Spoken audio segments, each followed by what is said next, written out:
ചലനം യുറീക്ക ബാലവേദി കുട്ടികൾക്കായി പക്ഷി പരിചയ ക്ലാസ് നടത്തി. പ്രശസ്ത കവിയും പക്ഷി നിരീക്ഷകനുമായ രാമകൃഷ്ണൻ കുമരനെല്ലൂർ കേരളത്തിലെ പക്ഷികൾ എന്ന വിഷയത്തിൽ ക്ലാസ് എടുത്തു.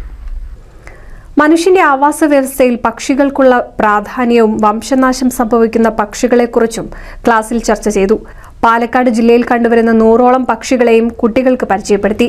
പ്രശസ്ത കവിയും പക്ഷി നിരീക്ഷകനുമായ രാമകൃഷ്ണൻ കുമരനെല്ലൂർ കേരളത്തിലെ പക്ഷികൾ എന്ന വിഷയത്തിൽ ക്ലാസ് എടുത്തു.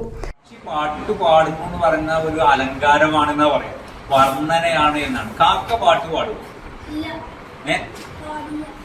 കാക്ക പാട്ട് പാടില്ല. പക്ഷെ കാക്കയുടെ ശബ്ദം പാട്ടായി നമ്മൾ സങ്കല്പിച്ചാലോ? കാക്ക വന്നാൽ വിരുന്ന് വരും. ഇത് പറഞ്ഞത് വളരെ ശരിയായിട്ടുള്ള ഒരു കാര്യമാണ്. പണ്ട് കാലത്ത് ഈ അതിഥികൾ വരുമ്പോ ഇലയിലായിരുന്നു ചോറ് കൊടുത്തിരുന്നത്, ഭക്ഷണമൊക്കെ വളരെ കൊടുത്തിരുന്നത്. അപ്പൊ ഈ ഭക്ഷണം അതിഥികളൊക്കെ പോയി കഴിഞ്ഞാൽ ഇതൊക്കെ തെങ്ങിന്റെ കടക്കിലേക്കോ അല്ലെങ്കിൽ നമ്മുടെ വലിയ പറമ്പിലേക്ക് ഈ ഇലയിലും അവശിഷ്ടങ്ങളൊക്കെ എറിയുന്ന സമയത്ത് അത് തിന്നാൻ ആര് വരും?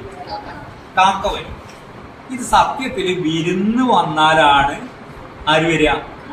കാക്ക വരിക. കുറെ കാലം കഴിഞ്ഞപ്പോ ഇത് തിരിഞ്ഞു പോയിക്കണം.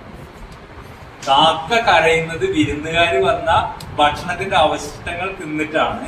ക്രമേണ ഇത് നേരെ തിരിഞ്ഞിട്ട് എന്ത് ചെയ്തു? കാക്ക കരഞ്ഞാൽ വിരുന്ന് വരുന്നുള്ള രീതിയിൽ ചൊല്ല് മാറിപ്പോയെന്ന്. അതാണ്. പിന്നെ ഇതിലേതാ സത്യം നമുക്ക് പറയാൻ പറ്റുന്നത്?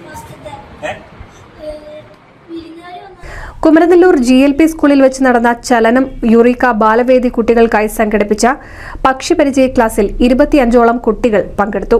ശാസ്ത്ര സാഹിത്യ പരിഷത്ത് പ്രവർത്തകരായ നാരായണൻകുട്ടി, ശ്രീദേവി, ഷാജി അരീക്കാട, സതീഷ്, സുധി പൊന്നേങ്കാവിൽ, പ്രഭാകരൻ, ജിജി മനോഹർ, സലീല തുടങ്ങിയവർ പങ്കെടുത്ത് സംസാരിച്ചു. NCV news Thrithala.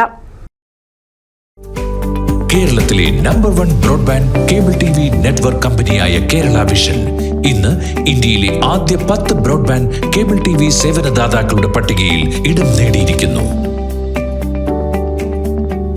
Vision success. ആഘോഷിക്കാം ഈ അഭിമാന നേട്ടം.